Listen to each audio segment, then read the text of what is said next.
صحیح بخاری حدیث نمبر 27۔ بسم اللہ الرحمن الرحیم۔ شروع اللہ کے پاک نام سے جو بڑا مہربان نہایت رحم والا ہے۔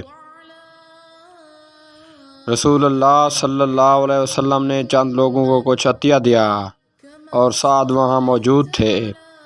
وہ کہتے ہیں کہ رسول اللہ صلی اللہ علیہ وسلم نے ان میں سے ایک شخص کو کچھ نہ دیا، حالانکہ وہ ان میں مجھے سب سے زیادہ پسند تھا۔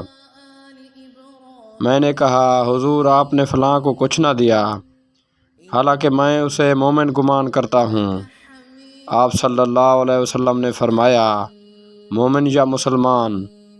میں تھوڑی دیر چپ رہ کر پھر پہلی بات دہرانے لگا۔ حضور صلی اللہ علیہ وسلم نے بھی دوبارہ وہی جواب دیا۔